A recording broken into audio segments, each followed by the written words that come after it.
स्वामी समर्थ सर्वांना. तर आज आहे स्वामी समर्थ महाराजांची पुण्यतिथी.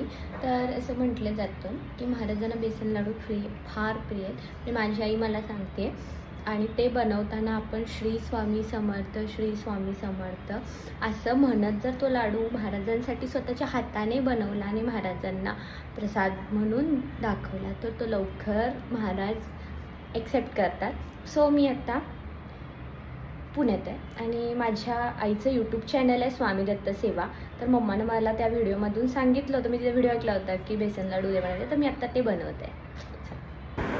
तर इथे मी 1 चमचा तुपामध्ये 4 लाडू होतील किंवा 3 लाडू होतील असं एवढं पीठ घेतलं होतं, अंदाजे घेतलं होतं, ज्याला की आपल्याला पूर्ण ब्राऊन कलर येऊपर्यंत, जोपर्यंत त्याचा वास असा खमंग सुटत नाही तोपर्यंत ह्या लाडूच्या पिठाला भाजायचं असतं आपल्याला प्रॉपर. आणि ते बघा असा कलर झाल्यानंतर आपल्याला गॅस बंद करायचा असतो.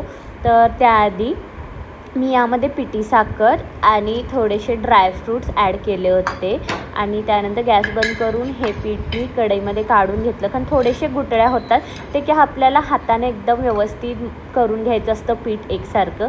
तेच मी करत होते इथं. आणि आता हे पीठ एकदम लाडूसाठी बनवायला रेडी होतं, फक्त थोडं गार व्हायचं होतं म्हणून मी हे लाडू बांधायचे थांबले होते. त्याआधी किचन ओटा सगळा क्लीन करून घेतला आणि त्यानंतर जाऊन लाडू बांधायला घेतले, जे की एकदम पीठ एकदम सॉफ्ट झालं होतं, त्यामुळे लाडू पण एकदम छान बांधता येत होते. म्हटल्याप्रमाणे 3-4 लाडू बनले होते यामध्ये आणि खूप छान क्यूटसे बनले होते. आणि आता आपल्याला हे लाडू घेऊन स्वामी समर्थांना नैवेद्य दाखवायचा आहे. इतका प्रेमानं बनवलेत महाराजांसाठी, तर महाराजांना पण ते आवडतील खूप. तर श्री स्वामी समर्थ.